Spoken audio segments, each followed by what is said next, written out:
Hello, everyone, and welcome to the News Behind the News with Ralph Kintav right here on Mix 94.7 FM. And it seems like the week has continued to get a little more political. And I say that because I have with me MP Claudius Buncamper. Good afternoon, sir, and welcome to the program.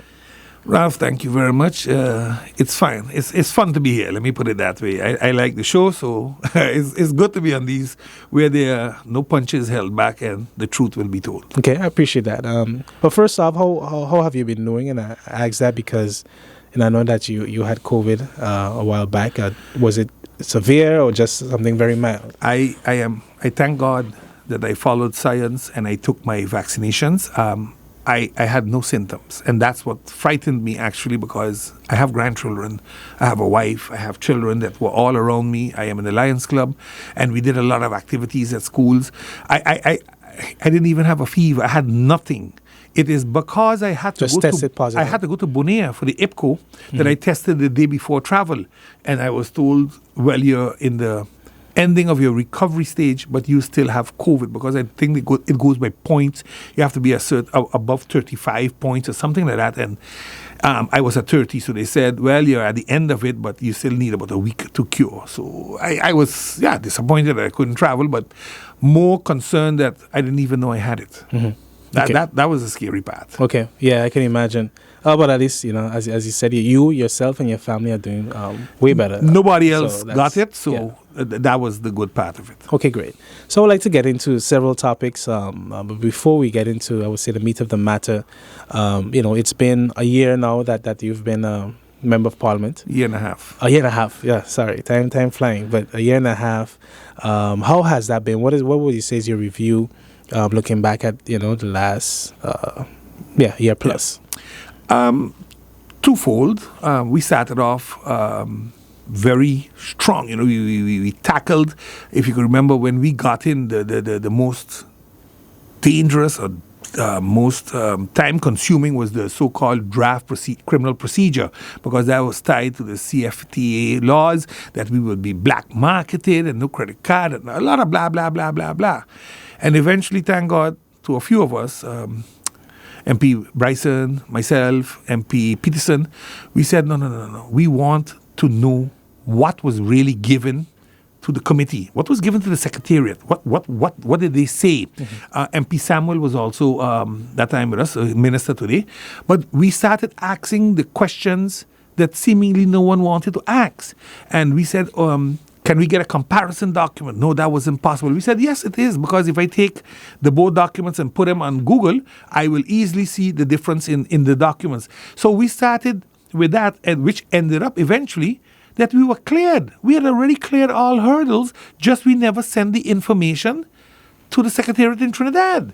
And I must give Minister Richardson, Anna Richardson, kudos for that, because she did that. And it took us off of that burning thing that we had to pass the criminal procedure code at this point in time. Otherwise, A, B, C, D would have happened. And in the criminal procedure code, there were some things like crown witnesses, hacking of computers that they wanted to pass. And we said, no. There are certain laws that we want to first see, like privacy laws of the people of St. Martin.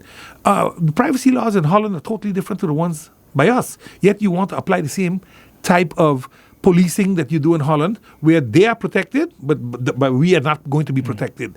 How updated are our own? Sorry? How updated are our privacy laws? Not good at all. And that's going to come into play right now with the whole data protection laws that they want to make a kingdom consensus data protection law, but I think it's going to meet some serious resistance if the privacy laws of the citizens of this country are not put into play first. So that, yes, no issue with data protection, because we all say, it's Facebook this and it's Facebook taking all of this. But if you want certain data protection laws, then they should be to protect the people and not to facilitate your judicial system. So let's be clear on why we want the data protection exactly. And I think I don't like the way it has been presented thus far. I have a lot of questions yet, but I will give the minister the right and fair chance to explain it to us exactly in a finer detail on what was behind the choice of doing data protection. And if we are doing a kingdom law, why isn't the Netherlands part and parcel of the same law? They want to be part of the law, but they're not part of the implementation because they already have their laws. So why are we making a kingdom law? What's the need for kingdom law? You see, I need to understand that. So, because I think, if I'm not mistaken, kingdom law would, basically, our, would mean our that if constitution they say no, we ain't changing it, we can't change it. But if it was between Aruba, Curacao, and St. Martin, and we decide we're going to change it, they have nothing to say. You see, so those are the things I need to understand. Why do you want to chain me to something that you're not part and parcel of? These are the type of things that I have an issue with. Yeah. And again, nothing against nobody from Dutch descent, but this political game that we play, trying to tie down this country and not give us a fair chance. Look, St. Martin has made many mistakes. And in the last 11 years were turbulent years for us. A lot of political instability, etc., etc. But it doesn't mean to say that they are not good people trying to make a difference. But if you don't give us the chance because you keep tying us down every given day with, you want some money to keep your people off the street and not be hungry, you got to give me this. I mean, that's not helping us. And I think the lady Sylvania from Bayeen, in her debate yesterday, made it very clear in Holland that this is not the way you continue. And Tula does exist. And we need to accept the slavery. You can't keep finding an excuse not to teach people about it in school. It is part of history of the Dutch kingdom. So either you learn about it, instead of learning only about Piet Hein and Peter Stuyvesant, let's learn about Tula also. I think that was a great message because it shows that if you like it or not, there's a lack of inclusion exactly. where our part of the kingdom is concerned. We get that the Netherlands is a larger territory, but if we're going to speak on a unified kingdom and unified history and accepting who we are, then there's still that lack of inclusion where our islands is concerned, especially in the narrative of the history of the Netherlands. It's not only the inclusion.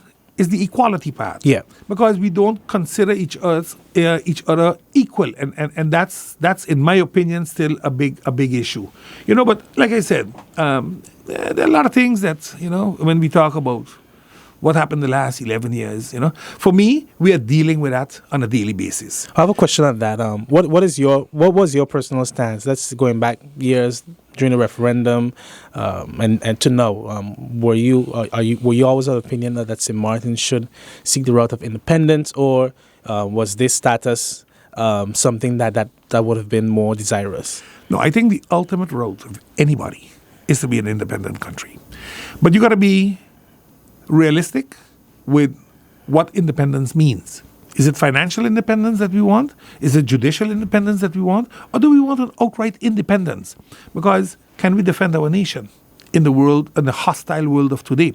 Do we have enough financial strength to have a currency of our own, or do we accept dollarization, for example, and we hope America doesn't get sick, or that America doesn't change its mind on how they do foreign policies that will affect us directly. Look, because you know what they say when America catch a cold? They sneeze and we got a massive cold on us. Yeah. But again, like I said, I think if I look back at the 11 years, like I said, I was somebody that voted for the status we have today. Because I didn't believe we were ready for independence. But I do believe that we, as a nation, called St. Martin, has to move forward. And independence will eventually be that route. All the other countries around us, because we like to refer to St. Kitts, Antigua, and all of them, they got independence in a different era, in a different period when the world was operating different. COVID has changed this world drastically, and you can see the impact it has had on all the countries. Barbados is now becoming a republic after 50 years. Yeah. And, it isn't that Jamaica is also having that it isn't that they discussion don't too. like the Queen, but it's time now to have their own. They have their own people that should be sitting at the top of the helm. Listen, St. Martin wasn't Dutch. We were conquered and made Dutch. So there comes a time you have to let us go. But we as a people, we have to be ready. this thing about, oh, we got our people. No, we don't have enough people in place. We never did proper capacity building in the 11 years that have passed us. We weren't ready. 10. Yes, we were ready on paper, but we were not ready as people to embrace the responsibilities that came with it. We had so many service level agreements with Curacao and with whomever else because we didn't have it set up. We didn't have a lot of things set up. Curacao, who was the Netherlands Antilles headquarters, they had all the branches there ready. We had to make them. And the transitions with SZV, the central bank, all these things. And then they took a toll on the country. One of the things, just to add to what you're saying, we still have service level agreements with Curacao to some regard. So, sure. We have them also with Holland, with Coast Guard and Border Patrol. We in 11 years, we have not been able to build on this. And that's unfortunate. So how do we tackle this whole idea of nation building? Okay, we started off with a National Development Plan. That has now changed to National Development Vision. Yeah. Despite a name change, in what ways can we really empower people to ensure that St. Martin is able to stand on its own 2 feet? A few things. On own feet, yeah. We have to build capacity. We have to educate our people. Hey, look at Curacao. Look at Aruba. The one thing they have over St. Martin tenfold is educated people. Their economy, while hanging on to tourism, is based on a lot of other things also. Now, they had refineries, which pumped a lot of money into those countries in the earlier years. But even today, a lot of kids go back home to work. By us, we have this study financing module that if you don't come back within 6 months, you got to pay all this money back plus 10%. But you're not offering us a job. You're giving out permits left, right, and center for other people to come in. Now, don't listen. I have this saying that I live by. We are St. Martin. And the question is, who are we? And we are not only the born heirs like me. We are anybody that came to St. Martin to make this their home. Not to come here to work, make money, and build a house elsewhere, so in their retirement days they can go back home and then take the money from SZV in the country of origin. That's not a St. Martin, in my opinion. But if anybody came here and has built their home here, and nothing wrong with sending home money for your family, because that's what families do. They take care of each other. But you cannot do that to your demise, that you're going to live in a shack because you're sending your money back home all day, or you're taking the hard-earned currency out of this country because we can't send a guilder to another country. We have to send US dollars. So when people hear me speak out about that, I'm not against you. But if I was elected to represent St. Martin, Dutch St. Martin, I'm even harsh with the French side when it comes to these things. Because at the end of the day, if we can't take care of our own in St. Martin, Dutch side, who going to take care of us? If the Dutch got to do it, then don't bawl when they put conditions on you. Because you didn't do what you had to do. Yeah, that's how I see it. And so moving on from there, part of the bottom line we see, even where our constitutional status is concerned, is we sign on to it. Yeah. St. Martin, agreed to the CFT, etc. But you have the case where to this day, I think we're seeing where the truth is being revealed of the status. Particularly, I always trace it back to the integrity chamber. And the screening, I think it was a screening law. Yeah. I think from that moment you started to see this, wait a minute, I thought we were able to do our own thing. And I was like, you can, but to a limited extent. So how do we strike a balance where it comes to, truly function as an autonomous nation, particularly where we now have the COHO, which in a sense is the National Development Plan for St. Martin. I don't think the COHO is going to function the way everybody believes it is. The COHO has no teeth. The proposed COHO right has no teeth. What they are doing... Has Parliament received the law already? No, naturally not. It was revised and resent and all kind of stuff, but it has no teeth. The teeth is being placed by the CFT. They're getting more powers now. They're getting superpowers to deal with all finances. And that's a kingdom consensus law. So we're going to have to agree to that. So our Parliament cannot reject Sure we can, but then you're going to get no more help. Then you got to make sure you pay back all that money you get in loans. I recall in my loans now. That's the threat. That's how they operate. This is, I don't want to use the word pirate because I don't want to label them that. But that's a bully's way of working. So, like cutthroat. Yes. It's either you're going to do what I tell you or I'm going to cripple you. They started off in the beginning going at politicians. They were going at politicians. Why? Because they needed to turn the population against the political institution of St. Martin. They did a good job with that. They did a good job at it. But new parties started to emerge and they were having a problem now again. Because, okay, so we got rid of one or two of the big ones, but now we have these other more difficult ones coming again. How do we deal with those? So the game ain't over. A great, and I'm going to be touching it, and I want to say it here today, I am going to be touching the Sabre Bank. I'm going to be delving into the Sabre Bank history. What is St. Martin's share? What was Holland's role in stopping the finding of oil and the minerals when it was Netherlands Antilles? Because today, I'll be honest with you, you never heard of it. No, I've heard of it, but I don't have no knowledge of it that I can honestly discuss. I will be sharing the knowledge in a while. Because there are a lot of strange things that went around the Sabre Bank Resources NV. Who owns the Sabre Bank really? Who truly owns that water? Those are the questions that government needs to answer. And I'm going to be asking them, who on the board of the Sabre Resources NV?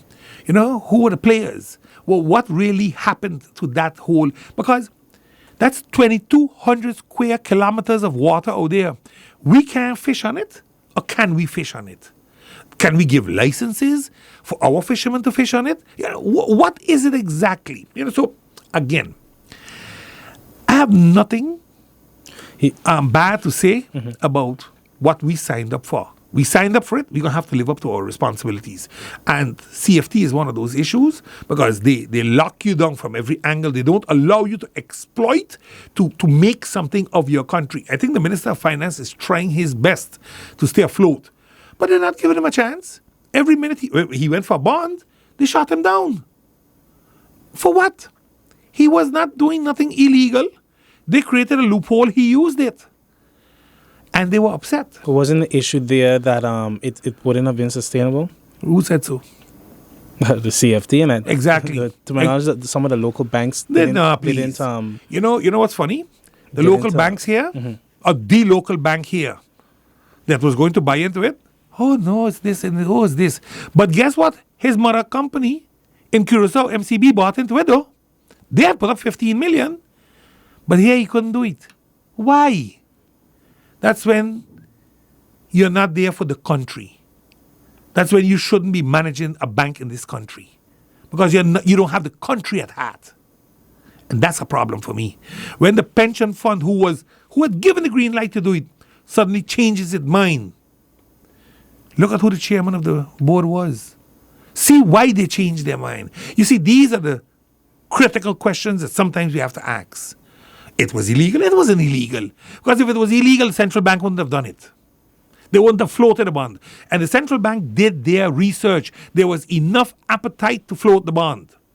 Yeah, but I and guess CFT that opens them out, and suddenly everybody is scared. But then that takes a jab more so at their reputation, because that indeed is a confusion to this day. It's like if it was wrong from the beginning, why launch? Why go ahead and proceed? Thank with the launch? you. Listen, they had to back down, and I understand. They were put under political pressure. The government was put under political pressure, and I understand their move. It was forced that through to pay off the 50 million, and then you have 20 million to continue and get no more liquidity support or nothing like that. And they got over 100, close to 100 million after that. So I understand. You see, listening to you, MP Buncamper, I follow everything you're saying, and some generally I agree with where you're coming from. But you see, where I question what we see in terms of the relations with St. Martin and Holland is ourselves. Say myself as a St. Martin as a nation. because, personally, I'm a guy who loves history, and I find that when you study history, you kind of can foresee the future. And I say that because when we look at the history of the colonial history in a sense, Europe at the end of the day needed more territory to take care of their nations. The reasons nations go to war, is a matter of resources to protect their motherland and so forth.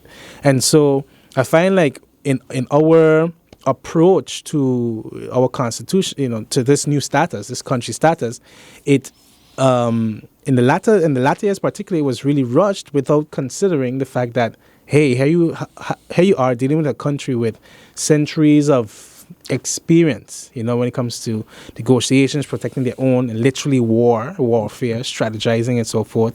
And it was like this, in a sense, wishful act to have control over a territory that's still not entirely yours. And to make it worse, our acts in terms of whether it's the instability that we've seen, our lack of ability to put together budgets on time and so forth, is like we constantly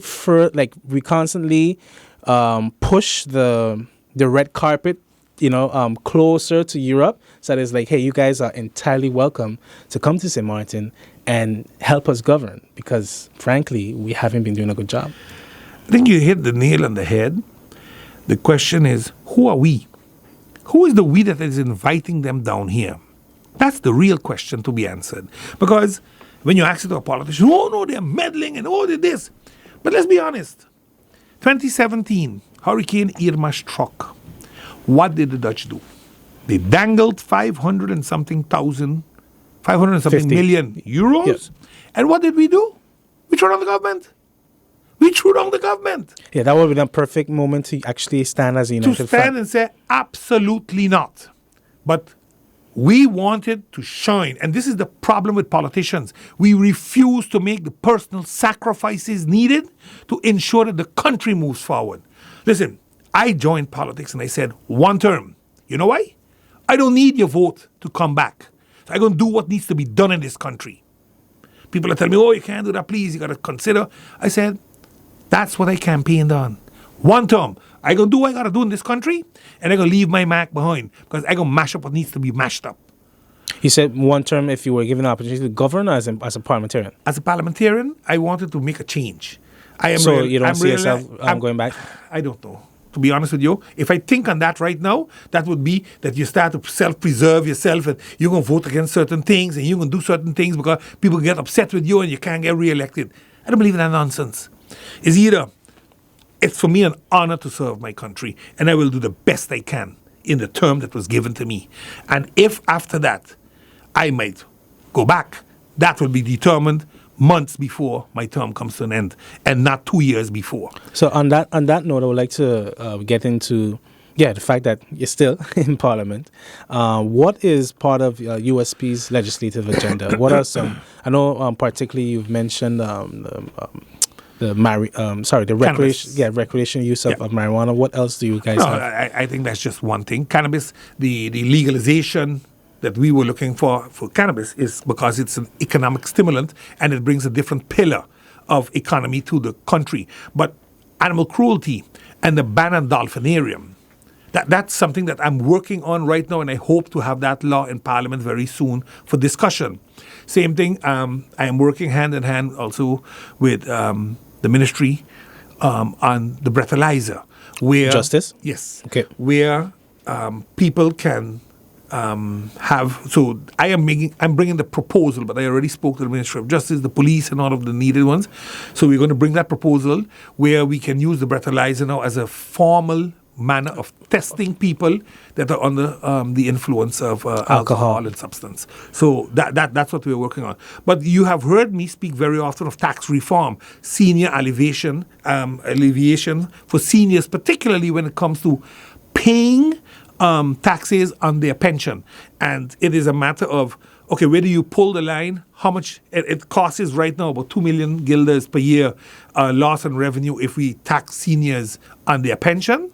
And that means you have to find that $2 million someplace else in the budget. It means you have to pull a line. Now, I know in the tax reform, the proposal is going into the direction that you cannot subtract, for example, the pension premium that you pay anymore from your income tax. You might not be able to subtract mortgages on your house, etc., from your income. So it means you won't be getting back money at the end of the year normally, because it will be a straight off. But they will make your wage tax also smaller, lower, giving you more spending power. So I think in the overall, it's going to work if we work it that way. I guess you're working with outside legal counsel to get that done? Sorry? I see you're working with outside legal counsel to...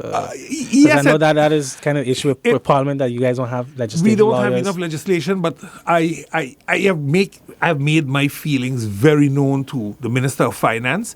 I know Fiscal Affairs has given advice on what can and what cannot be done. We differ sometimes on that opinion, and naturally I am looking for tax reform also through like people that are well versed in the taxes. What can the law mean? How do you adjust the law, not to change the whole law, but to bring in, just like how we can do certain things very fast in laws, like bring in 3 new laws to cut salaries because we need liquidity support. I am sure we can bring in some of those laws to help seniors in Even on that times. note, someone mentioned this to me, but I never got a chance to explore it. Didn't St. Martin at one point have a sort of tax committee? Yes. According to me, it still exists. I don't think it's active, but there are a few people that are tax lawyers in this country, or tax experts that have been on that committee. I don't know if it still exists, and that's why I didn't go to the tax committee directly, because the tax committee used to more look at the whole aspect also of tax holidays and how that works and what effect it has on your economy, etc. But again, like tax reform was a big thing for me. Gotcha. And economic diversification is also another big thing. And that economic diversification is, while it's in the tourism field also, we got to go back to this high-end tourism. And I like what I'm seeing with the Morgan Hotel, the new hotel that's coming in Indigo Bay. These are high-end hotels. These are not the $50 a night hotels. These are $400, $500, $1,000 a night rooms. The quality tourism that it brings will also, because these people that can pay $1,000 a night in a hotel room can go to restaurants and bars and nightclubs. They have the money. Yeah. So not knocking what we have. Yeah, I understand. Just fixing what we have. We are building a new hospital. Let's regionalize it with services. Instead of people going to Colombia, leave them come here. Because it means we don't have to put out the $40 million that we put out every year now through SFV to go off island to have medical referrals done.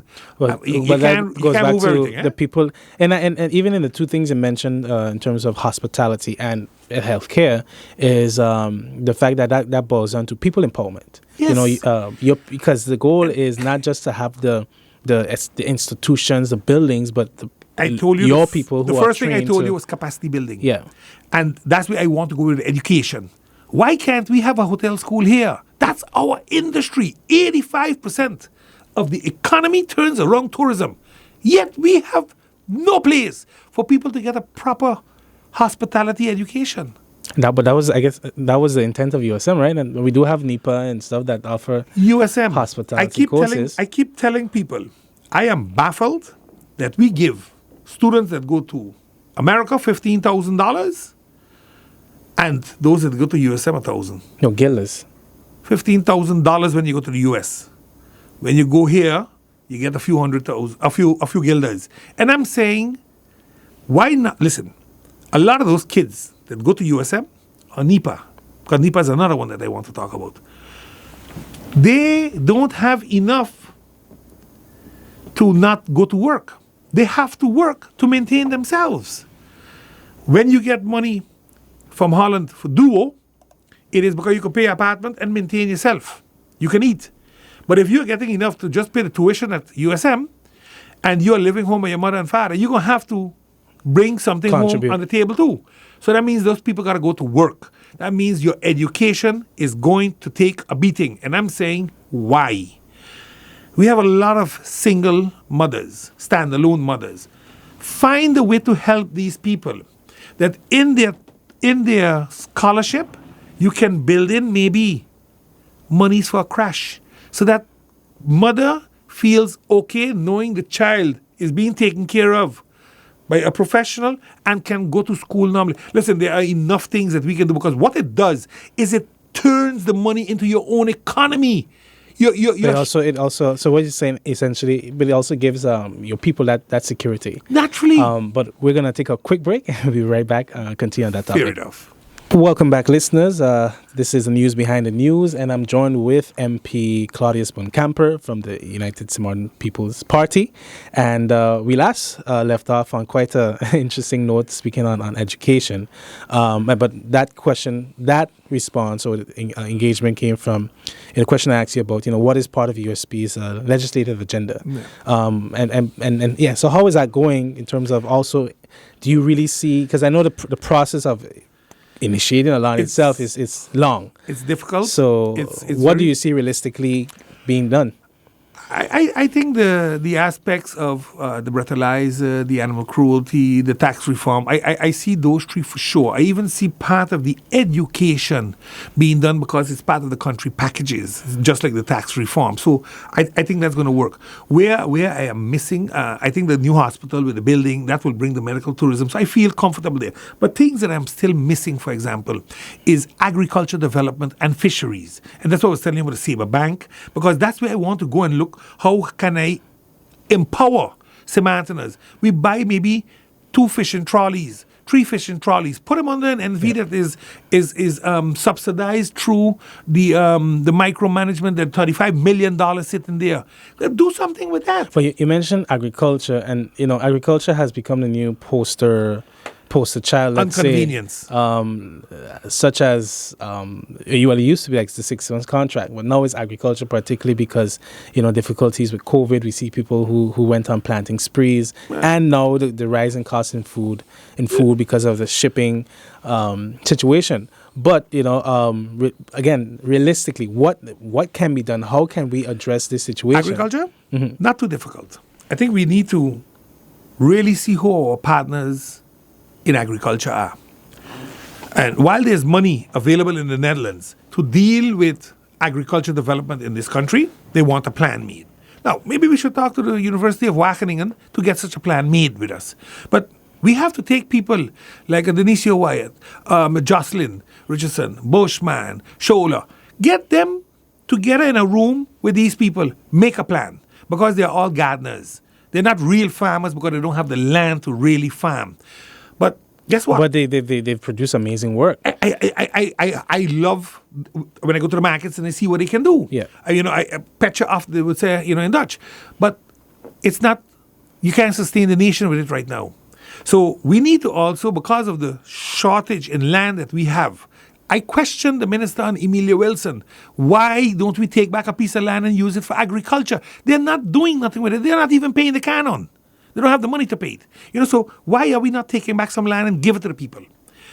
Do agriculture. But agriculture nowadays is a very technologically driven field also. And water.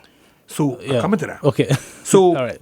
What we have to do is go that direction. You can use much less water if you have the sprinkling system and we grow up in the air instead of out in the fields. That's one. Because you don't need the dirt. You plant in containers. They are temperaturized. Big grow houses, they're temperaturized. We have grow houses that are hurricane resistant up to category 4 or 5. Let's talk about those things. Let's look there.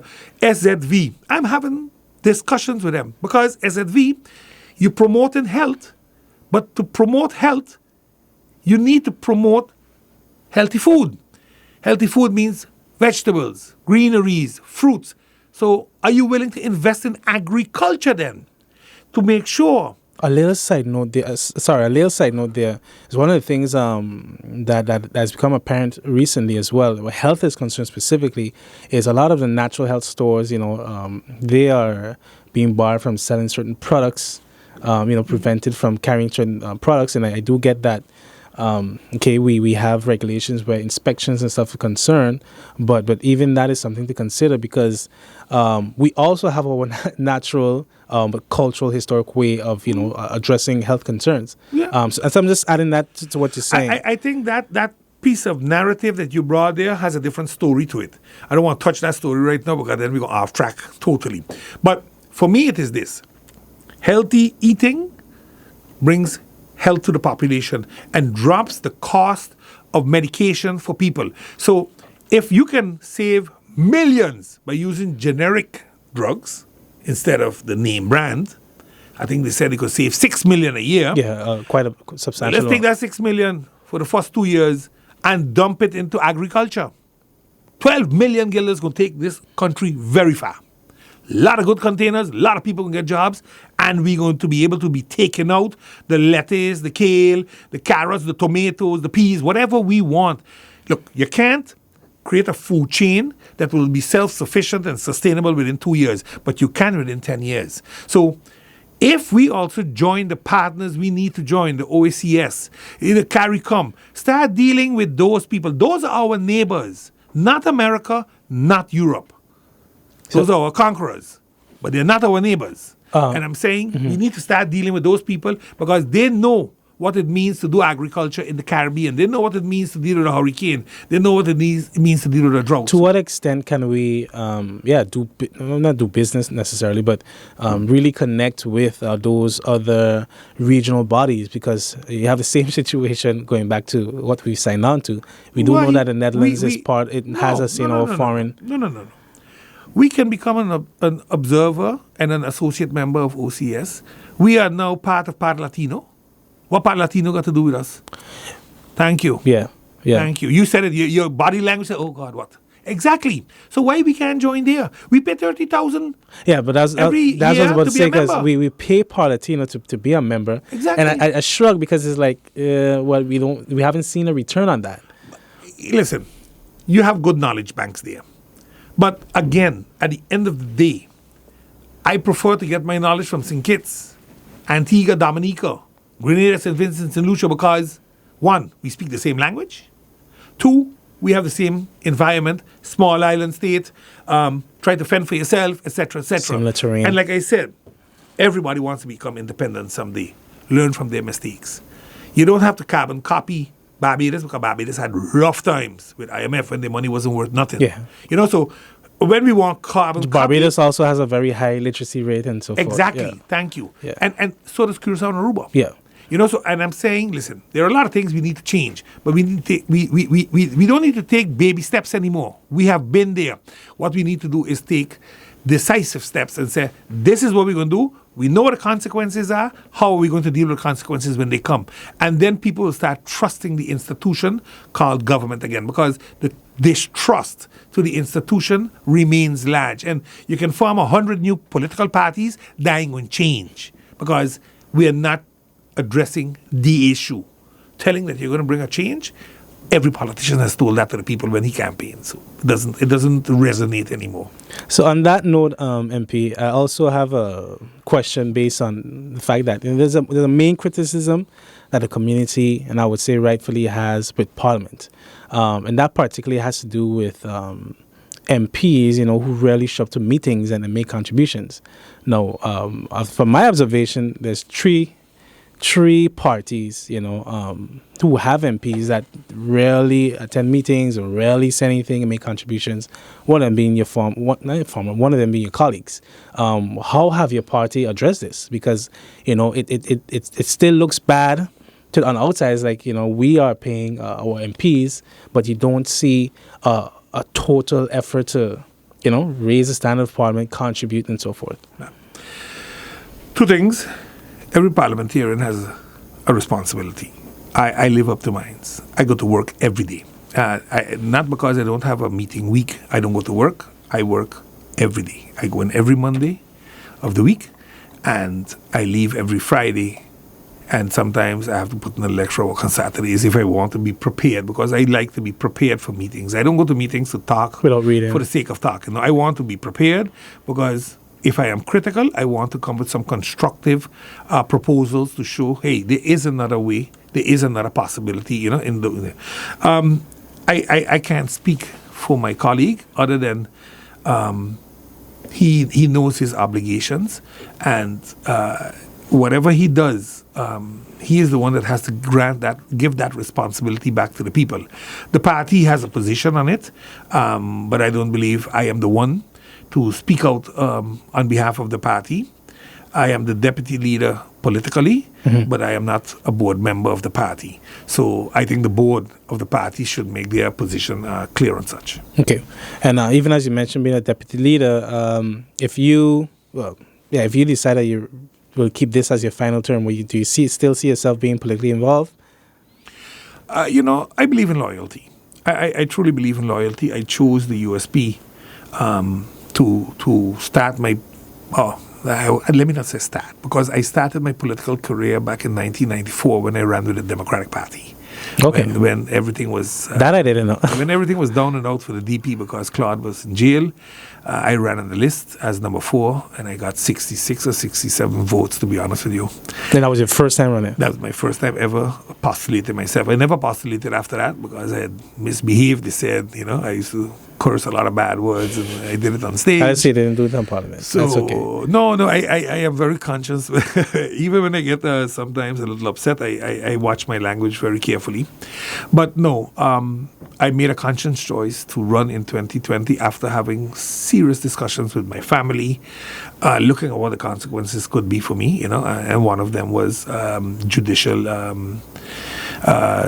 prosecution.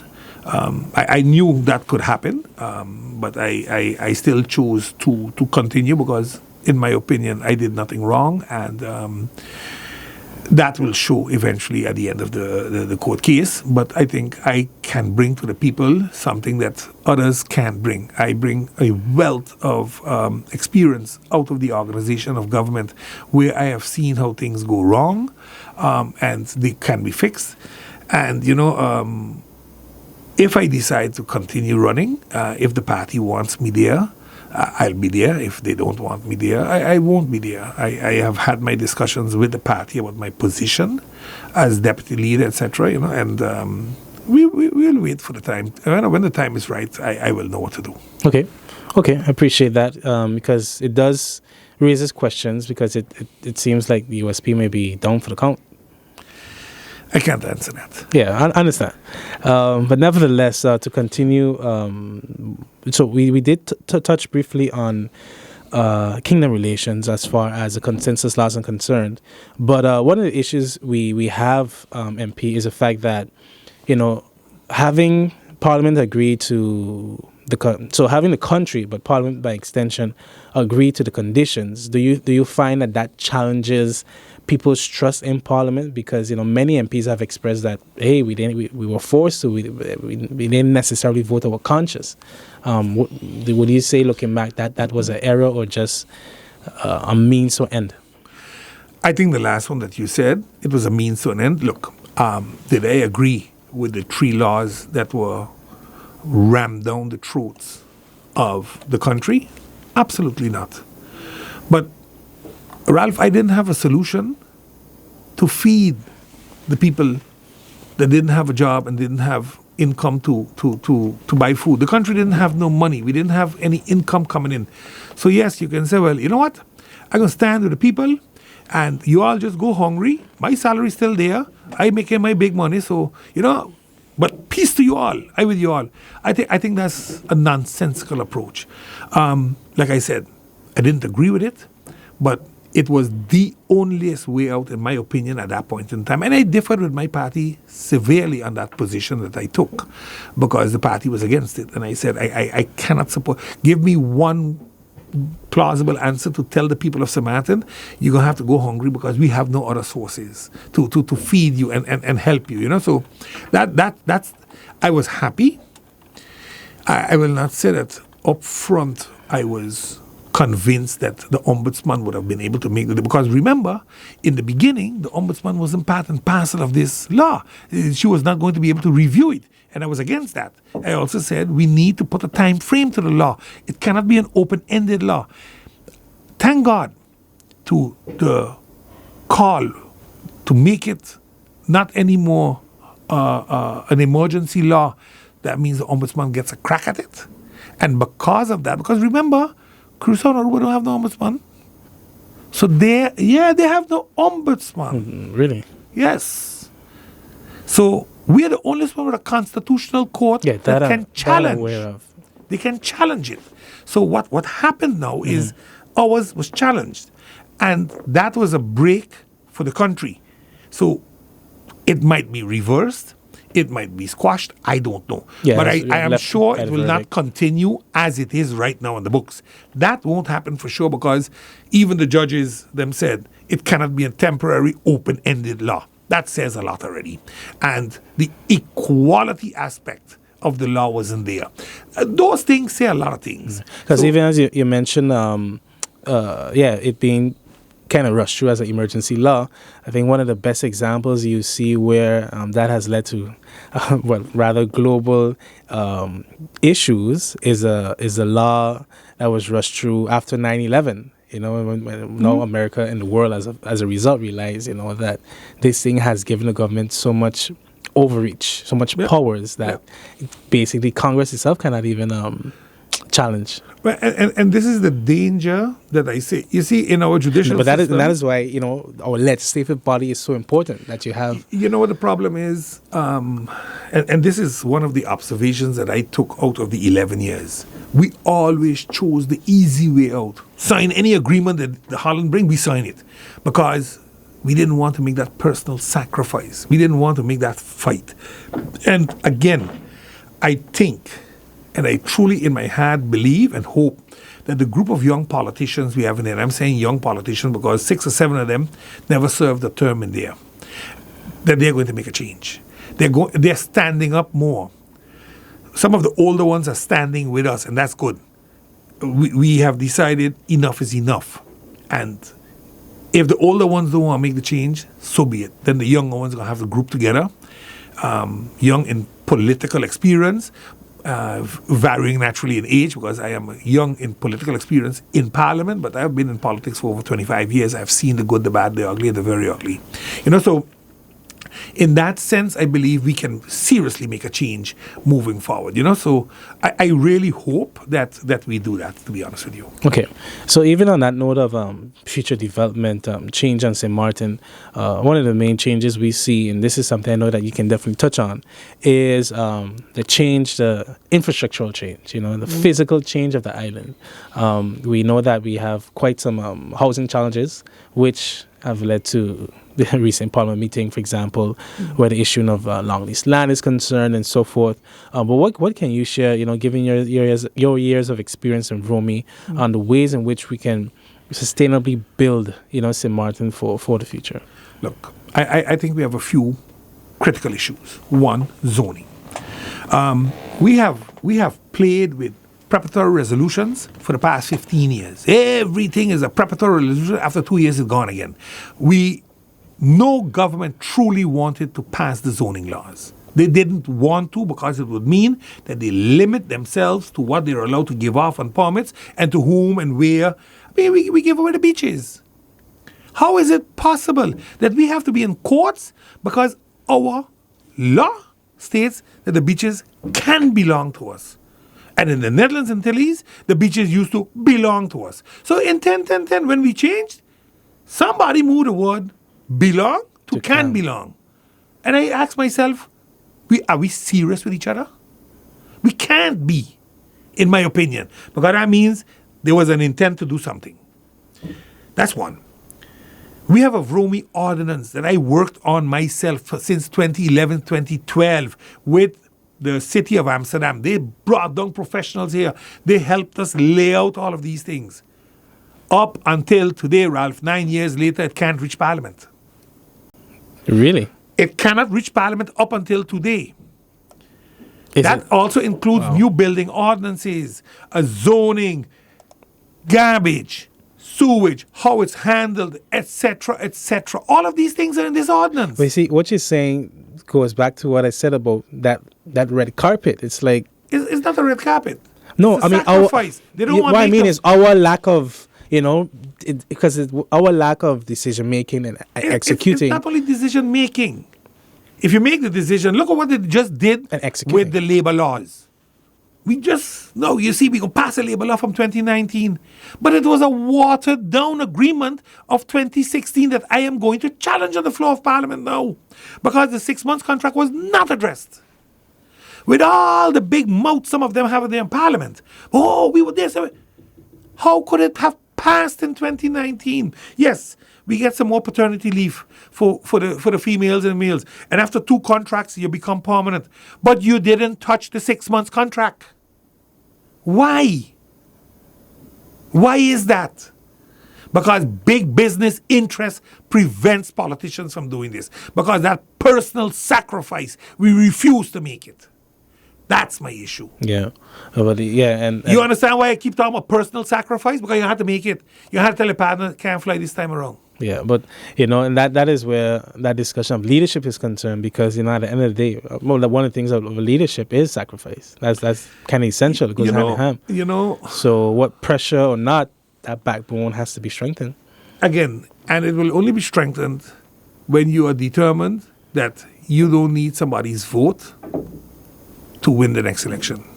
You don't need to give them something to win the next election. Look, it sounds harsh, but it's the reality out there. I've been out there in the campaign field.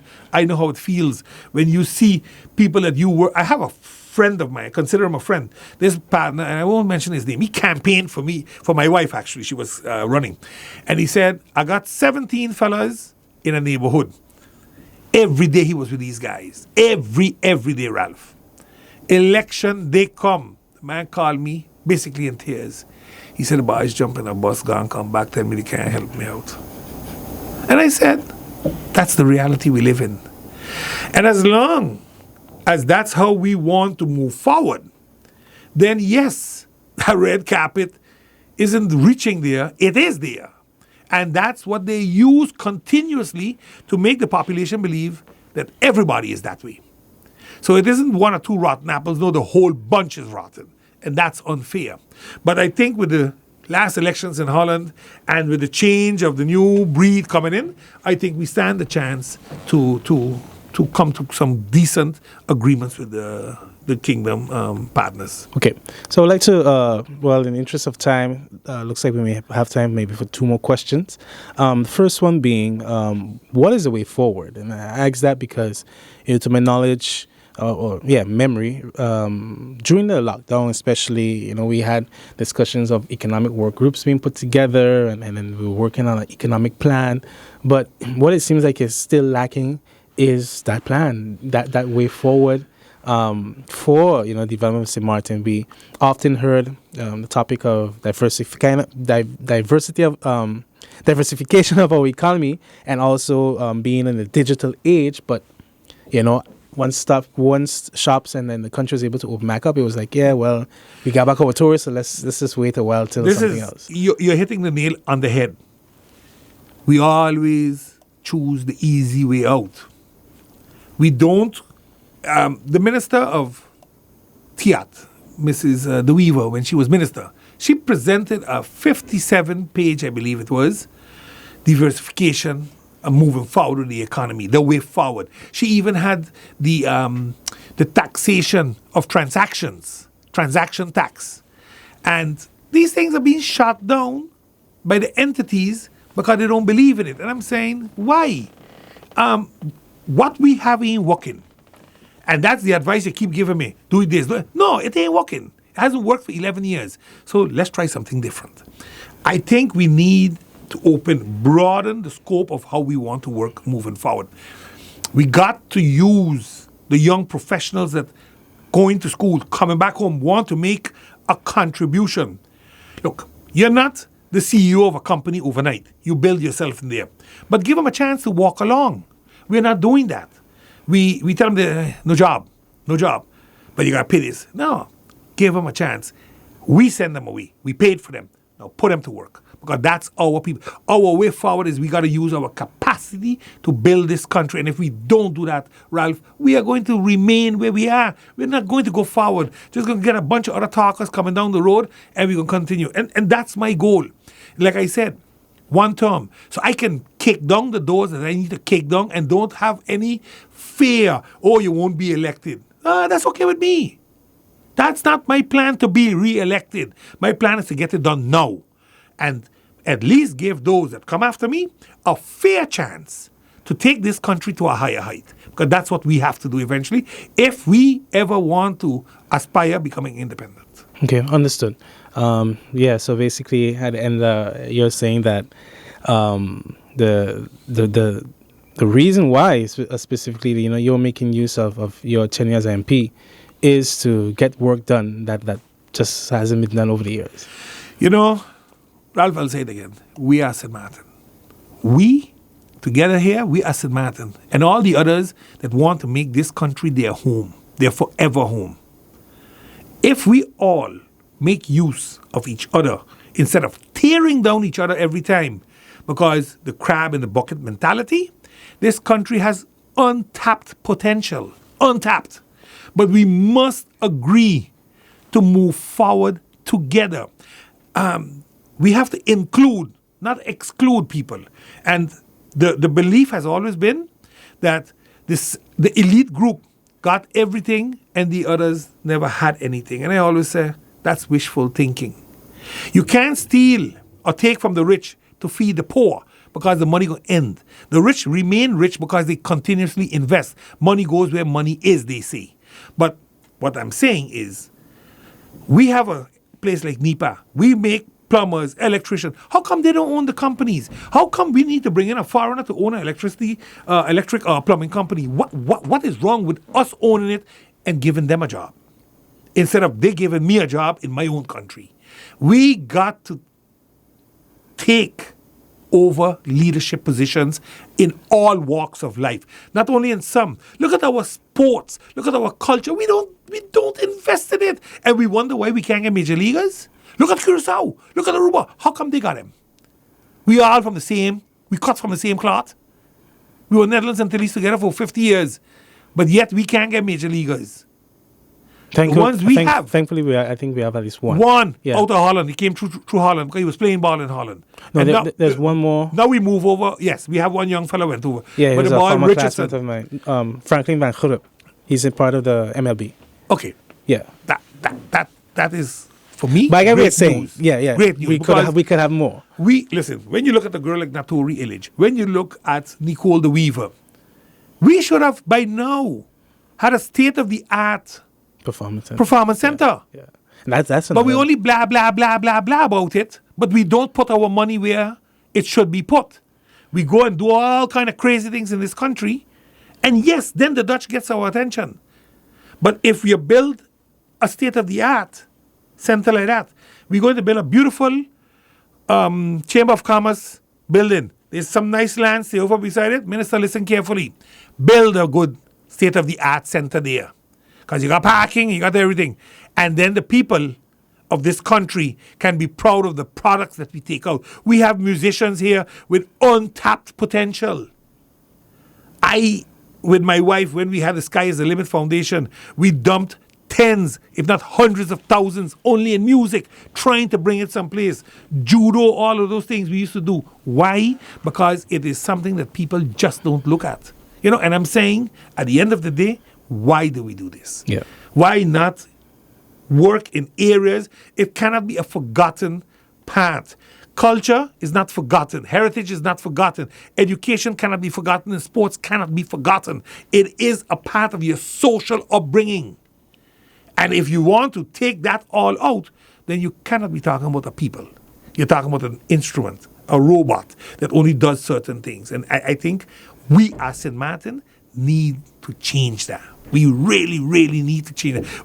If we don't do it, don't expect Holland to do it for us. Holland put a country package there for us and say, you're going to have to do this now, but you're paying for it yourself. And when you're going to money, going to help you. That's what's on the table. So we know we got to do tax reform. We don't have to wait for them to tell us that. We know we got to revamp our education system. We don't need we don't need Holland to tell us this. These are the things that if we truly, Ralph, believe in the people, then these are the things that we have to start doing. Yeah, understood. So finally, MP, this one's on a personal note, which is, how do you, I guess, work knowing that, there's still this judicial case hanging over your head? What kind of pressure does that bring to you? And do you find that affects your reputation as a member of parliament? I had a case before. It took 11 years, and I was acquitted fully. In the Supreme Court, they said that the evidence they used against me to prosecute me was incorrect. Up until this day, I can't be called back to courts to be told I'm a free man. That's the judicial system we live in. The charges that they have on me, or they brought to me now, were charges that I did all kind of things wrong with my function, and we can prove beyond a shadow of a doubt that it was not so. Am I concerned about the outcome? I'm dealing with a TBO. So yes, I am not taking it lightly. Let me put it that way. But will it affect my working in Parliament? Absolutely not. Because the one thing I promised myself is nobody can get into my head but me, myself. So I have faith in the justice system, and I told the judge, finally, there's somebody listening to us from the aspect of I am innocent until proven guilty, instead of that I am guilty until proven innocent, because that's how they treat us here. We are guilty until we can prove we are innocent, instead of you're innocent until you're proven guilty. That is a paradox that needs to change, because it doesn't work so in Holland, but it does work so in the Dutch Caribbean, and that's unfortunate. All right, MP, thank you so much for your response, and to our listeners and viewers, thank you for listening to another edition of The News Behind the News. Do take care. Great.